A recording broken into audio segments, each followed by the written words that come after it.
Perkenalkan, aku Nasyuani Suraya, biasa juga dipanggil Raya. Kali ini aku lagi bersama dengan Kang Alip. Gitu. Halo Kang Alip. Halo Raya. Kamu tuh namanya 3 ya? Naswa, Hani, Suraya. Raya. Yang diambil Raya. Ya. Jadi saya panggil Raya aja. Kalau saya panggil Hani boleh nggak? Aduh, dipanggilnya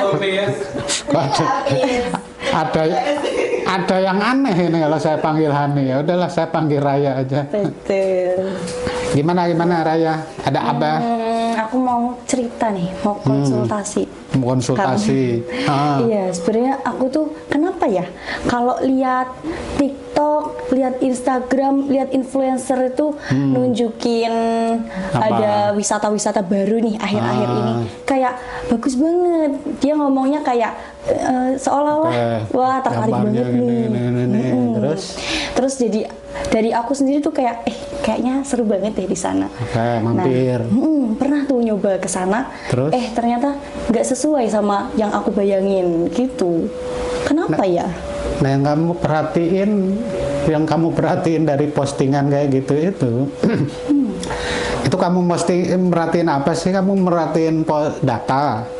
Data itu ini lokasinya di sini, atau kamu malah memperhatikan yang lain, ceritanya? Aku merhatiin ceritanya. Nah, itu. Kayak seru banget gitu. Nah, itulah pinternya mereka, makanya namanya juga influencer. Kalau influencer kan dia harus bisa mempengaruhi. Oh, iya. Nah, salah satu cara untuk mempengaruhi adalah membuat sesuatu itu dibuat menjadi lebih menarik. Nah, misalnya ada sesuatu, kalau kamu bicara tentang tempat wisata, berarti kan tempat. Nah, kalau tempat itu misalnya hanya di foto saja, ya kan di Instagram, saya cek foto air terjun, batu, ya kan, terus diposting. Kira-kira kamu mau pergi ke sana nggak? Enggak, bosan. Kalau hanya lihat fotonya aja. Tapi kan kamu kemudian si influencer tadi atau apalah media sosialnya itu ngasih cerita. Ini air terjun ini bisa menyembuhkan. Air terjun ini bisa membuat awet muda.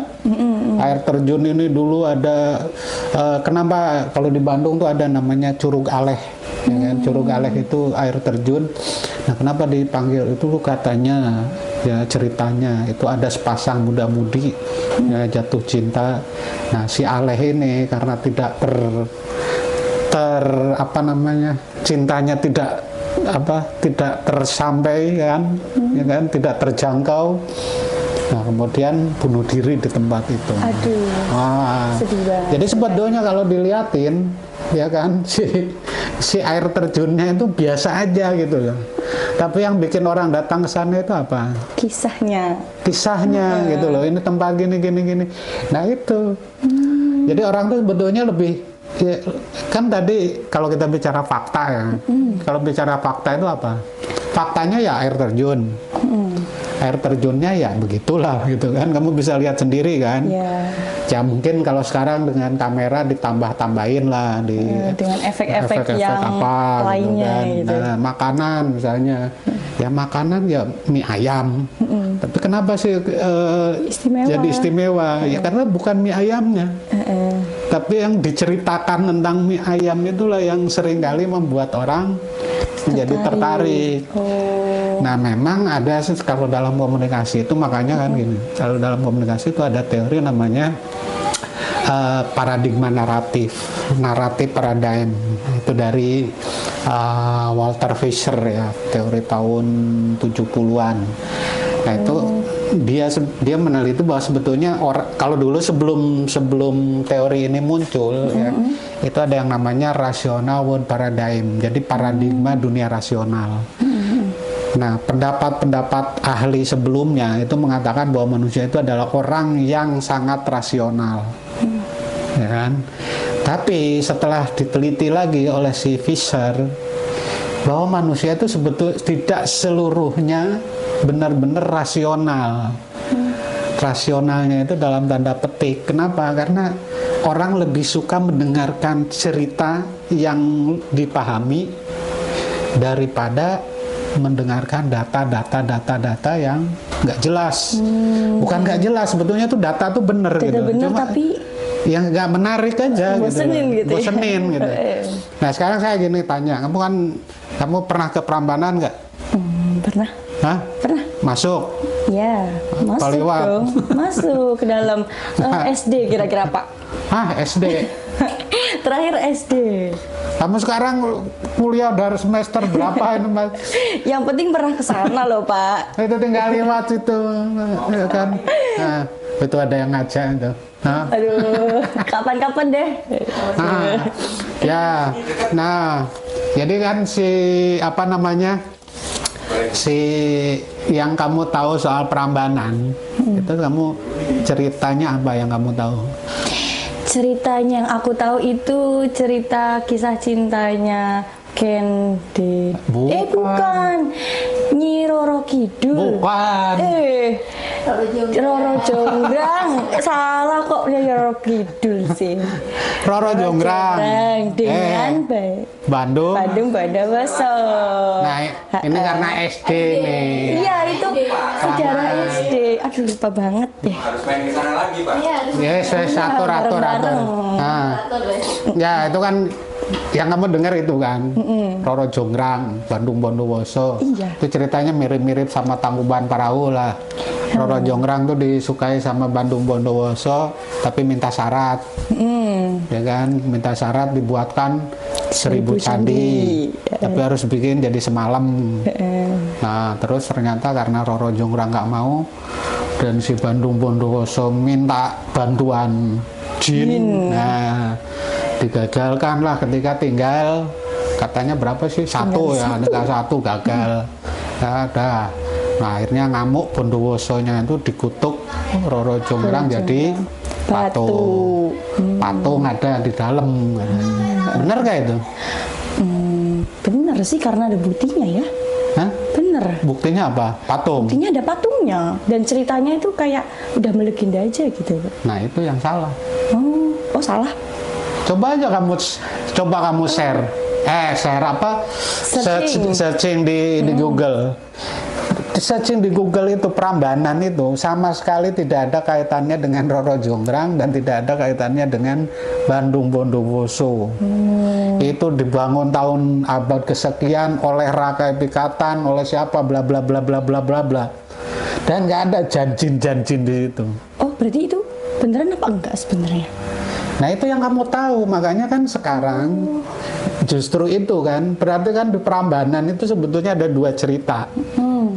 Satu cerita Roro Jonggrang, satu cerita tentang yang real, yang nyata, versi sejarah. Nah, sejarah itu ya tadi Rakai Pikatan dibangun pada abad kesekian dalam kerajaan apa. Nah itu nggak dikenal orang.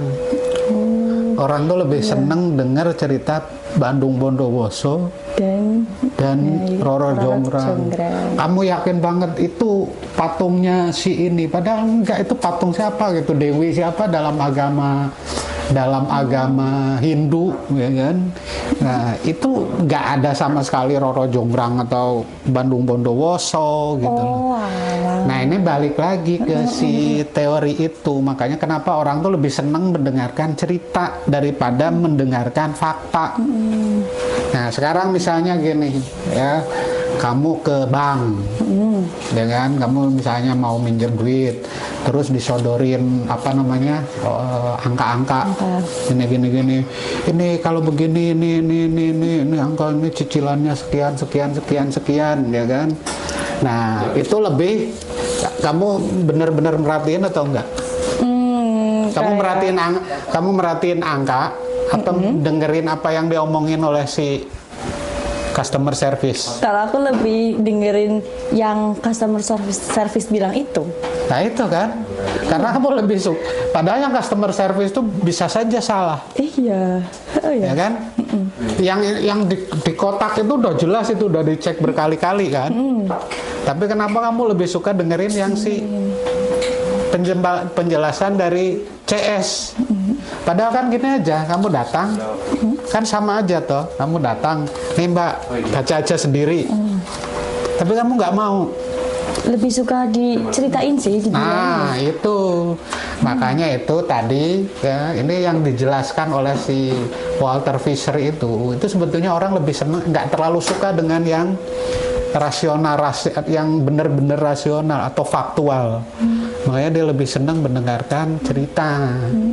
Nah, makanya kalau di dalam teori ini kan ada asumsi, beberapa asumsi. Nah, asumsi pertamanya adalah bahwa manusia itu adalah makhluk pencerita, atau kalau si Fisher itu menyebutnya sebagai homo narrans. Narrans itu cerita, narasi. Coba ulangin, homo narrans. Homo narrans. Homo narrans. Nah, oke. Homo narrans itu apa? Pada dasarnya orang tuh senang bercerita. Dan orang senang mendengarkan cerita.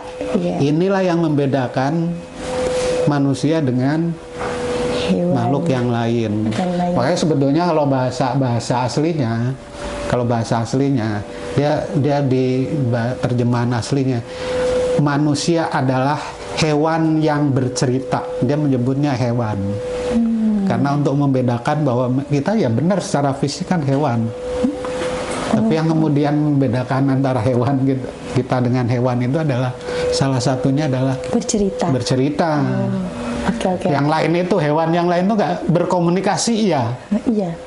Paus berkomunikasi, monyet berkomunikasi, ikan berkomunikasi, burung berkomunikasi. Tapi mereka tidak bercerita. Itu bedanya dengan kita. Manusia, makanya si Fisher itu menyebutnya manusia adalah hewan, ya, binatang yang bercerita. Ya. Nah, itulah kenapa. Ya karena kita punya sifat yang namanya tadi, kita berkomunikasi, tapi komunikasi itu tidak cukup sampai di situ. Kita membangun chemistry, pemahaman, ya kan. Cerita itulah yang membuat kita merasa menjadi lebih manusia atau beda dengan makhluk yang lain.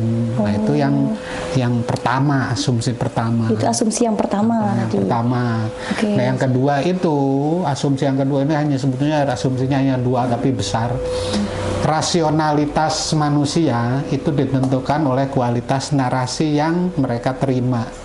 Jadi gini, kita itu menyebut diri sebagai makhluk yang tadi bercerita. Tapi di satu sisi kita disebut sebagai makhluk yang rasional. Nah, makhluk yang rasional itu artinya apa? Kita berpikir, tapi pikiran kita itu, rasio kita, itu sebetulnya bukan karena benar-benar rasio, tapi oleh cerita. Jadi misalnya gini, ya, kamu tadi ya makan, dipengaruhi lah oleh influencer tadi makan. Nah, karena si influencernya udah bilang tempatnya, makanannya enak dan lain sebagainya, ya kan, narasinya enak dan lain sebagainya, datang pertama ke sana, saya kira kamu tidak akan langsung membantah, ya kan? Iya, betul.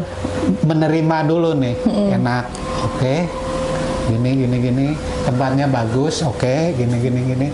Tapi lama kelamaan kamu akan mulai menimbang-nimbang. Tapi kayaknya tidak seperti seseru yang influencer tidak seseru yang tadi gitu. Tapi oke lah itu tadi benar gitu kan, tapi tidak seperti. Nah, karena kamu memang ketika alasanmu datang itu tadi, itu karena apa? Karena kamu tertarik dengan cerita, bukan tertarik dengan hal-hal yang diceritakan sebetulnya. Sebenarnya tempatnya itu benar-benar ada ya? Bener ada, faktanya ada. Air terjunnya ada, misalnya batunya ada, makanannya ini ada, gini. Tapi yang bedain tuh? Yang membedakan karena kamu sudah terpengaruh oleh cerita. Nah, sekarang gini, kamu datang ke sana, kamu makan. Yeah. Misalnya kamu merasa bahwa itu cocok ya sesuai yang si influencer itu. Terus kamu ketemu saya, cerita, Kang, ini tempatnya gini. Kamu kemarin habis dari sana ya? Iya. Gimana tempatnya? Gini. Nah, kamu sudah mulai membangun narasi lagi tentang itu. Dan saya kemudian karena saya udah dapat dua cerita nih. Yang satu dari yang dari Instagram misalnya. Nih lihat di Instagram, aku juga kemarin dari sana gini. Nah, saya dapat dua cerita tuh. Ya kan? Nah, itulah yang kemudian membuat saya semakin lebih kuat untuk pergi ke sana. Oke. Jadi sebetulnya bukan faktanya yang dirubah gitu, tapi yang dirubah itu adalah ceritanya. Oke. Makanya kalau orang-orang itu lebih gini, ada orang yang suka kalau dalam novel ya. Jadi kisah-kisah sejarah itu, kalau kamu baca buku sejarah dengan baca novel sejarah, kira-kira kamu akan milih yang mana? Kalau aku lebih milih ke novel sejarah. Novel sejarah. Iya. Kenapa? Karena lebih seru daripada yang sejarah aslinya. Nah, Iya nggak? kalau yang sejarah aslinya itu kan dia harus berdasarkan fakta, data yang ada. Kalau tidak ada, misalnya ginilah, kita contohkan ada novelnya Pramudia tuh, Arok Dedes, kan ada sejarahnya. Ken Arok, Ken Dedes di kerajaan apalah gitu kan. Arok itu punya istri pertama Ken Umang, kemudian menikah lagi dengan Ken Dedes. Itu di buku sejarah. Tapi tidak pernah saya dari dulu sampai sekarang menemukan penjelasan kenapa Ken. Apakah Ken Arok itu jatuh cinta kepada Ken Umang itu karena namanya Ken Umang, sama-sama Ken, atau dari mana itu Ken itu, atau semua zaman itu namanya Ken semua? Tapi ternyata tidak. Ada Tunggul Ametung, kenapa tiga-tiganya jadi Ken Arok, Ken Dedes, Ken Umang? Tidak terjawab di buku sejarah. Iya, nggak dibahas. Nggak dibahas. Kalau dibahas di novel sejarah. Kalau di novelnya Pramudia ada kenapa Ken itu muncul. Jadi Ken itu tidak ujung-ujung dia Arok ini lahir Ken Arok, ini Ken Dedes, enggak. Namanya Arok, namanya Dedes, namanya Umang. Setelah mereka Ken Arok ini jadi raja, barulah mereka mengambil gelar. Nah, gelar yang dipilihnya itu adalah Ken. Jadi di situ terceritakan bahwa Ken itu tidak dari lahir, tapi setelah mereka jadi raja. Itu ada di bukunya ceritanya Pramudia. Benar atau tidak? Gak tahu. Tapi itu masuk akal, ya kan? Ketimbang tadi di buku sejarah yang tidak ada penjelasannya sama sekali. Pokoknya Ken Arok, Ken Dedes, Ken Umang. Kok bisa kebetulan gitu kan? Dan tidak menarik. Kenapa sih? Coba ini. Kalau kan istri pertamanya Ken Umang. Terus dia mempersunting lagi Ken Dedes, katanya istri orang. Itu kan sebetulnya kok tiba-tiba Ken Dedes ini mau sama Ken Arok yang sudah punya istri. Kalau di buku sejarah tidak diceritakan, tidak banyak gitu. Karena ini. Nah, tapi di bukunya Pramudia karena dia dibuat sebagai novel, itu menjadi menarik. Dan saya justru malah hafal lebih tahu sejarah Arok Dedes itu dari bukunya Pramudia itu. Sama, kamu lebih percaya Roro Jonggrang dan Bandung Bondowoso daripada Rakai Pikatan yang sebetulnya benar-benar membangun candi itu. Tapi jujur Kang, bener, aku baru tahu kalau tadi siapa? Arok Dedes yang membuat Candi Prambanan. Rakai Pikatan. Kalau itu dia yang membuat. Aku kira memang benar-benar cerita yang benar-benar dibantu oleh Nah, ini karena kamu pasti gini. Waktu SD, kamu kan ke sana SD kan? SD ke sana. Itu sebetulnya guru sejarahmu udah ngomong, ini dibangun oleh pada masa Rakai Pikatan. Di sana di Prambanan juga diceritain, ini dibangun oleh. Cuma kamu yang lebih kamu dengar, yang kamu lebih menarik kan ceritanya orang tentang Roro Jonggrang dan sehingga si Rakai Pikatan ini udah hilang dari peredaran di kepalamu gitu kan. Nah, itu memang begitu. Iya lagi. Ya coba aja, saya aja tadi kan sampai nginget-nginget, saya bener nggak ini Rakai Pikatan? Ya, ini cek ya, tolong teman-teman. Jangan-jangan salah juga gitu, karena saya juga itu saking hebatnya cerita Roro Jonggrang dengan Bandung Bondowoso sehingga menenggelamkan kisah yang benar-benar mitosnya, ceritanya itu jauh lebih kuat daripada si aslinya gitu. Realitasnya itu kan dibangun semalam, ya nggak mungkin lah dibangun semalam. itu dibangun berapa ratus tahun gitu, berapa puluh tahun malah ratus mungkin ya. Nah tapi kan orang seneng aja dengan itu kan, dengan cerita, dan lebih mudah diceritakan. Kan kamu juga kalau ditanya gimana tuh Prambanan, ya Roro Jonggrang disukai oleh si ini, tapi enggak ini gampang gitu. Coba kalau kamu ceritanya si Rakai Pikatan, Raka dibangun pada masa Rakai Pikatan pada abad ke-9, pada waktu itu bla bla bla, arsiteknya siapa nggak tahu, bangunnya gimana, udah itu nggak menarik, itu blas. Ya kan? Nah makanya kamu tadi kaitannya dengan naratif paradigm itu, ketika kamu tadi nonton lihat postingan, nah karena mata kamu, bukan mata saja tapi pengindra semua itu lebih tertarik kepada cerita. Itu yang menjebak gitu kan, menjebak. Oh iya, sekarang gini, kamu lebih senang mendengarkan berita atau siaran berita atau gosip? Kalau aku ya Kang, diem aja loh, beneran ya, jangan bilang-bilang. Aku lebih suka gosip. Karena gosip, karena berita itu hanya fakta, bla bla bla bla, itu nggak ada menariknya. Cuman data terus ya udah. Ya udah. Gitu. Nggak ada. Tapi yang kalau gosip, menarik. kalau berita tidak diketahui datanya, ya sudah dia skip. Iya betul. Tapi kalau si ini pakai tambahan konon kabarnya, ya, desas-desusnya, ya kan, menurut kabar angin, nah itu kan, ini yang bikin menarik ini.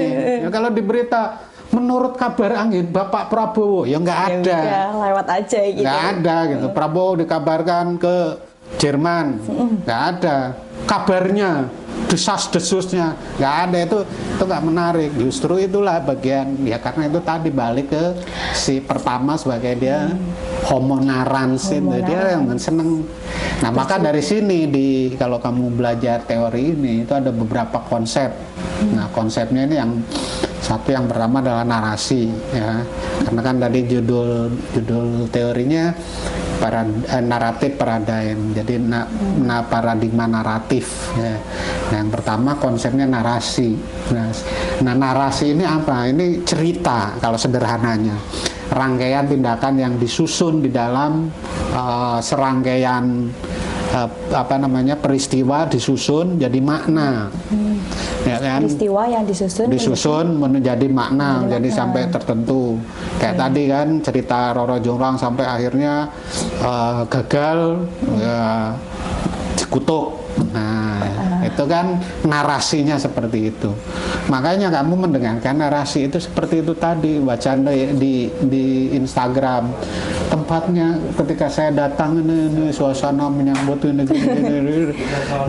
Wah, angin sepoi-sepoi itu kayaknya hujan syahdu gitu kan. Enak banget untuk kesini. Gitu. Kamu datang ke sana musim kemarau kan. Ya, jauh banget dari naratif. Ya sama. Tapi kan walaupun musimnya sama tapi kan beda gitu loh. Karena intinya narasi. Nah, kemudian yang kedua, konsep kedua adalah homo naransnya, manusianya. Ya manusia itu adalah tadi kalau narasi, dan manusia adalah tukang cerita. Konsep berikutnya itu namanya good reason. Good reason. Good reason. Nah, good reason itu apa? Itu alasan yang membuat seseorang itu menerima atau menolak sebuah cerita. Jadi misalnya gini, kamu dengar gosip, ya kan? Kamu dengar gosip soal saya, misalnya kita udah kenal lah ya. Terus tiba-tiba kamu ketemu orang, tiba-tiba dia ngobrolin, itu Kang Alip tuh gini ya, gini. Itu tangannya suka kemana-mana, matanya suka jelalatan. Nah, itu kamu dengar dari orang lain tentang saya. Padahal kamu misalnya udah cukup dekat lah, sering ngobrol segala macam. Nah disitulah muncul yang namanya tadi good reason. Jadi good reason itu kamu bisa mempercayai omongan temenmu itu atau tidak. Nah itulah bukan soal percaya atau tidaknya, tapi ada alasan kamu percaya atau tidak. Misalnya nggak percaya karena wah perasaan aku sering ngobrol sama Kang Alip biasa aja tuh, ya kan, deket-deket aja dia selalu menjauh misalnya, atau matanya biasa aja, nggak pernah jelalatan. Nah itu good reason kamu tidak percaya cerita itu. Tapi bisa juga ketika kamu pikir-pikir, iya ya kemarin aku dijawil-jawil pundakku. Nah itu kemudian itu jadi good reason kamu untuk percaya cerita itu. Nah itulah yang disebut dengan good reason. Jadi kalau tadi ada narasinya, nah narasi itu kan ada apa namanya alurnya. Ada alurnya. Alurnya. Nah itu bisa kamu percaya atau bisa kamu tidak karena ada alasan. Nah misalnya apa? Kayak tadi apa namanya cerita Roro Jonggrang itu ada good reason, ya kan? Misalnya orang bule sama orang Jawa, orang bule akan cenderung lebih percaya pada cerita, tidak mudah percaya pada cerita Roro Jonggrang. Kenapa tukang? Karena di situ ada bagian jinnya. Ya kan? Iya. Nah, sementara kalau kamu dari dulu dari kecil ini awas ada setan, ada jin, sudah terdoktrin. Dan begitu ada cerita jin itu dan kamu langsung oh iya masuk akal. Jadi bukan soal benar atau tidak, itu bagi orang bule itu nggak mungkin dia percaya, walau nggak mungkin mau saya. Tapi bagi orang Jawa, orang Indonesia yang sudah jin itu menjadi sesuatu, kan jin itu tidak muncul begitu saja, kan muncul juga dari kepercayaan, sehingga itu logiknya juga gitu. Jadi kamu juga menerimanya benar juga ya. Misalnya kamu punya pengalaman ada teman yang apalah kemudian ceritanya disembunyikan jin, sehingga kamu tuh urusan janjin kayak gitu ya masuk akal menurutmu gitu kan, makanya ya itu lebih mudah untuk kamu percaya ya kan. Atau misalnya Gunung Tangkuban Perahu tuh di Bandung, kenapa itu perahu dibalik dan lain sebagainya, tuh lihat tuh bentuknya kayak perahu, kamu liatin, bener juga ya. Nah itu sebetulnya good reason untuk kamu percaya. Okay. Nah jadi sebetulnya bukan soal ya karena orang kan nggak terlalu peduli lagi dengan soal fakta. Ya soal ada alasannya bagus, menurutmu masuk akal, masuk ya udah kamu bisa percaya gitu. Nah kemudian disitulah ada yang disebut dengan naratif rationality. Jadi rasionalitas naratif. Nah, rasionalitas naratif ini kan tadi dari sisi komunikan pendengar. Iya, pendengar. Nah, dari sisi pembuat cerita, kalau kamu jadi pencerita, mau bikin, ya kamu mau jadi influencer, kemudian mau bikin apa namanya, posting-posting yang bisa mempengaruhi orang, nah kamu harus memperhatikan rasionalitas narasi. Yang kamu ceritakan itu harus dibuat serasional mungkin ceritanya. Ya, ceritanya itu harus terlihat rasional, bukan harus rasional beneran, tapi harus terlihat rasional. Oke, berarti gimana caranya orang tuh tertarik buat orang tuh bukan hanya tertarik tapi percaya gitu. Tertarik dan percaya. Kak. Percaya bahwa ceritanya tuh memang begitu. Nah, itulah yang disebut dengan naratif rationality. Saya kayaknya misalnya yang pertama naratif rationality kan ada dua. Yang pertama adalah naratif coherence. Jadi koherensi cerita mengacu pada konsistensi. Jadi kalau kamu misalnya kamu berbohong, nah inilah ya, kalau kamu bohong itu harus latihan juga. Ternyata bohong ada latihannya ya? Lah enggak, kan kalau misalnya kamu bohongi saya, tapi tidak ada koherensinya, misalnya nggak ada konsisten. Kamu gimana telat dari? Maaf, saya tadi ke kampus dulu. Loh kemarin kamu ceritanya katanya kamu nggak kuliah. Iya, bingung. Loh kok tadi dari kampus dulu? Nah, terus kamu langsung tiba-tiba, oh iya itu tadi ke kampus teman, bukan saya yang kuliah. Itu kamu memperbaiki koherensinya. Makanya bohong kan harus koheren juga gitu loh. Nah, yang semakin jago koherensnya itu pintar, semakin bohongnya makin jago kan. Nah, jadi orang kamu kan bisa menilai ini bohong lah. Kenapa? kemarin bilangnya gini, sekarang begini. Dia nggak punya koherensi. Oke. Tapi kalau misalnya saya yang bohongin kamu, bohongnya itu konsisten, nah, kamu melihat ada koherensi, kamu bisa percaya. Nah, gitu kan. Itu yang Ilmu baru koherensi. Nah, yang kedua, fidelity. Apa Kang namanya Kang? Kalau tadi koherensi, naratif coherence, yang kedua adalah naratif fidelity. Fidelity adalah bisa dipercaya berdasarkan pengalaman hidup audiens. Maksudnya gimana tuh Kang? Jadi bukan, kalau koherensi ini gini, ya kan? Oh, saya tadi dipanggil dosen dulu, gini. Ini dosen saya marahin karena saya gini.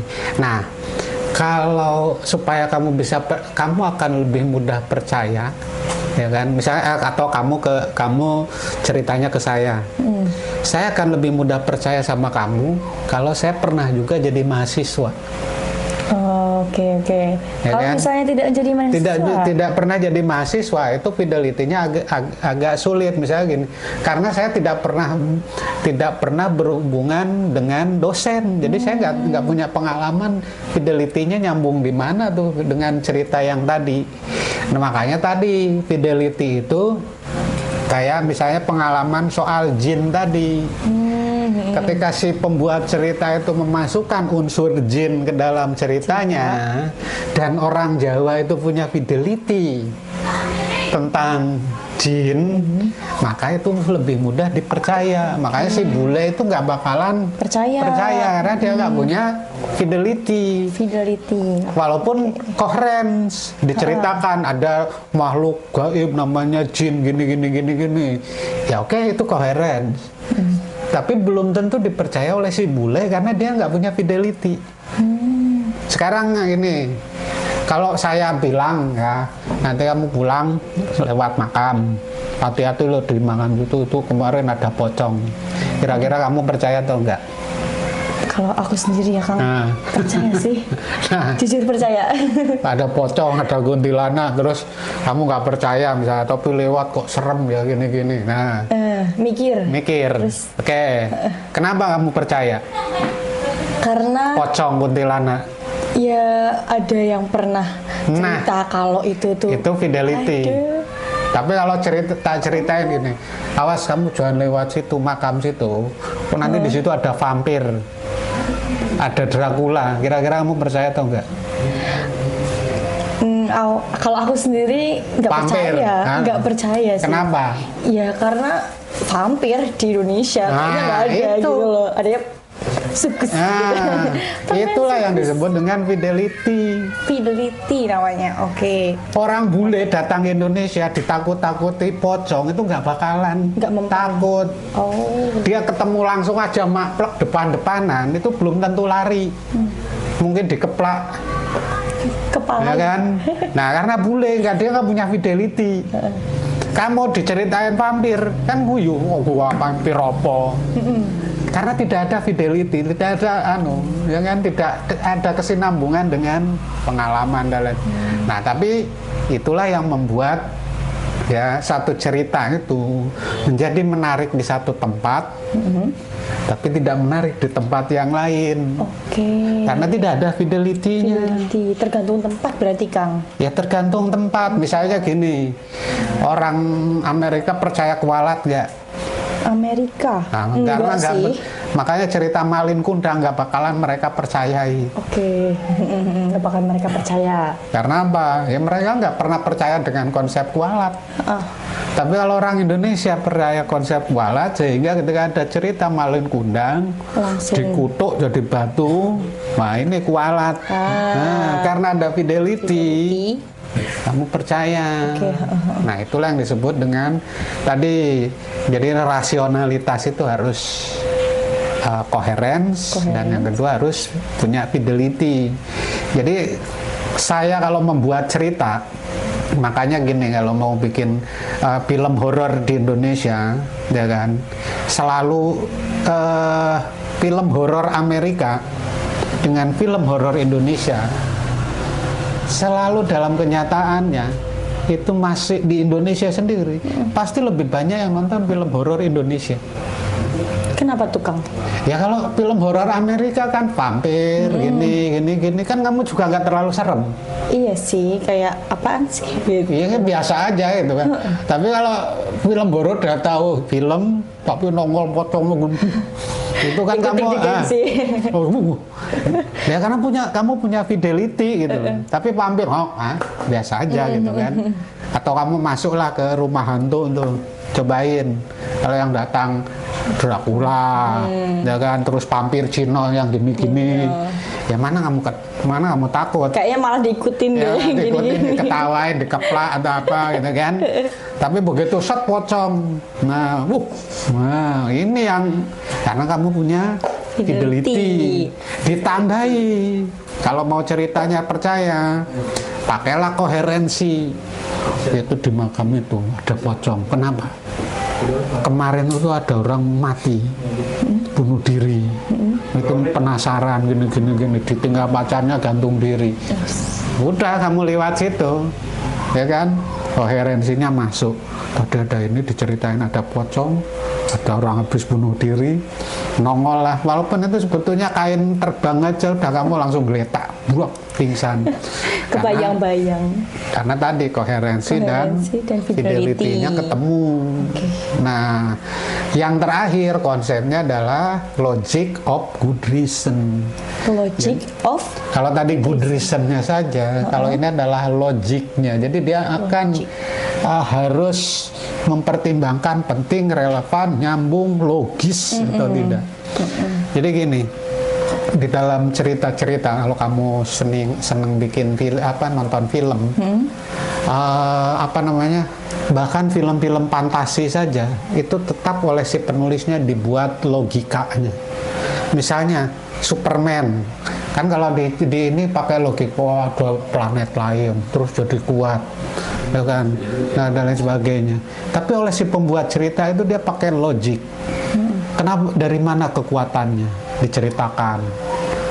Dia dapat, atau Spider-Man, kenapa tiba-tiba dia jadi ini? Diceritakan pakai logic of good reason. Spider-Man kenapa? Kamu tahu nggak ceritanya? Kenapa dia jadi itu? Nggak tahu. Nggak tahu. Wan tahu nggak Spider-Man kenapa jadi Spider-Man? Digigit laba-laba.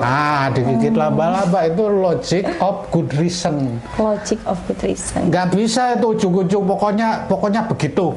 Nggak ada, pembuat cerita itu tetap sengawur-ngawurnya cerita. Itu pasti pakai logic of good reason. Dibuat logis dulu. Karena ada ini, karena ini. Spider-Man begini kan nggak mungkin masuk akal. Kok manusia jadi laba-laba? Oh diceritakan karena digigit laba-laba yang terkomunikasi bla bla bla bla bla. Mutasi. Sama kayak zombie berarti. Zombie, ya kan? Masuk nggak? Nah iya, kan ada logiknya dulu sebelumnya. Kenapa jadi zombie? Penyakit misalnya, ya kan, ada virus, ada apa, itulah yang disebut dengan logic of good reason. Jadi setiap sesuatu itu dicarikan, ya kan, dicarikan alasan untuk dia terlihat sebagai sesuatu yang logis.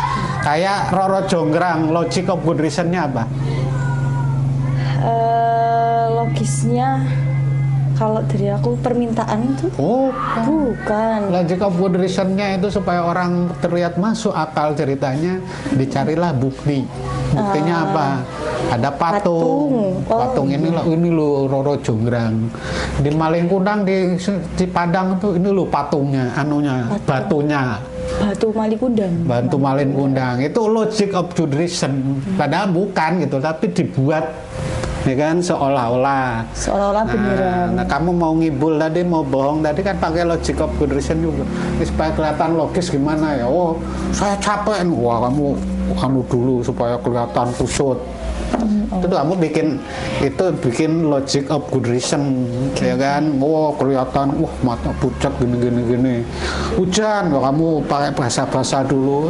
Maaf tadi saya kehujanan, tapi garing kan dia, makanya kamu kan biar kelihatan hujan tuh diapain dulu. Misalnya. Itulah yang disebut dengan logic of good reason. Kalau tadi itu alasan orang untuk percaya, kalau logic of good reason, alasan supaya cerita itu bisa dipercaya. Kalau tadi good reason itu kamu percaya sama gosip saya Percaya. atau tidak. Oke. Tapi kalau logic of good reason, ya, gimana caranya supaya kamu percaya? Jadi kalau tadi temanmu pengen kamu percaya soal saya, dia harus memberikan logic of good reason. Misalnya apa? Nih Kang Alip nih pernah ditangkap polisi. Ada fotonya gini ya. Ada buktinya ya Kang ya. Bukti itu kan. Walaupun itu benar atau enggak itu ya dia upaya dia untuk membuat logic of good reason. Oke Kang. Untuk ide skripsi Kang di teori ini apa aja sih kira-kira? Kalau kamu mau pakai apa namanya naratif paradigm untuk skripsi, ya kita nggak bisa bicara tentang cerita-cerita mitos. Sekarang gini lah, banyak itu tempat wisata. Tempat wisata itu yang paling menarik itu seringkali dibuatkan ceritanya, narasinya. Jadi misalnya air terjun dibuatkanlah cerita bahwa ini pernah gini-gini, ya kan, di sini pernah terjadi apa, ini, nah, itulah.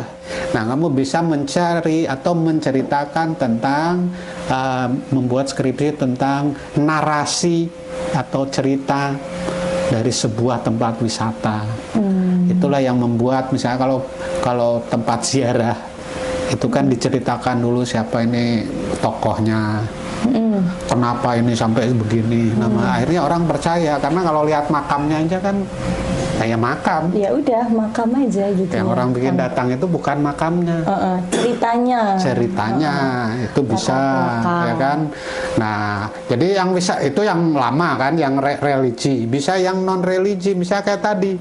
Bagaimana influencer juga mempengaruhi orang, ya, membuat narasi-narasi, ya, sehingga orang itu tertarik, ya, misalnya tentang kata-kata apa yang sering dipakai dalam membuat orang terpengaruh. Satu, legend.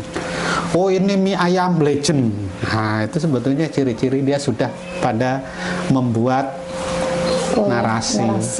Nah, bisa pada komunikasi dakwah, bisa pada komunikasi pariwisata, bisa PR, reputasi organisasi dilihat dari narasi yang dibangun, misalnya tentang sebuah perusahaan itu punya cerita di masa lalu, misalnya Coca-Cola, KFC dan lain sebagainya. Itu kan ada cerita-ceritanya kan.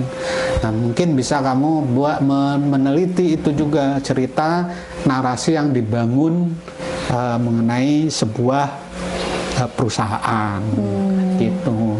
Intinya kalau kamu mau pakai paradigma naratif itu, si skripsi itu fokus pada narasinya apa, penceritaannya apa. Dilihat nanti ada good reason-nya apa, logiknya apa, fidelity-nya apa, terus koherensinya apa. Jadi unsur itulah yang diteliti. Berarti bisa banget nih ya Kang. Bisa banyak. Masuk dalam deskripsi ini masuk banget ya. Banyak banget. Jadi kalau kamu mau pakai naratif paradigm itu sekarang memang musimnya narasi. Banyak banget Kang. Politik juga gitu. Mungkin ada dari teman-teman yang nonton video ini. Mau jadi masuk pakai skripsi itu. Jadi teman-teman ya yang mau pakai teori ini silahkan untuk segala jenis narasi apa saja gitu, Raya. Oke Kang. Kayaknya cukup ya. Iya Kang. Nanti kalau tidak diakhiri sekarang kita narasinya panjang banget. Sekali ya Kang ya, karena kita makhluk bercerita. ini selesai acara aja kita masih cerita lagi ini. Iya. Oke. Raya. Oke sobat Komunikata, jangan lupa share, komen dan like, subscribe YouTube Komunikata. YouTube, Instagram, YouTube, TikTok. TikTok juga ada. Oke, gitu Raya. Terima kasih. Nanti kita cerita lagi kapan-kapan. Iya. Ya, kita bercerita apa saja. Oke. Terima kasih ya Kang. Oke. Teman-teman sobat Komunikata. Sampai jumpa di episode selanjutnya. Yang lainnya. Dadah.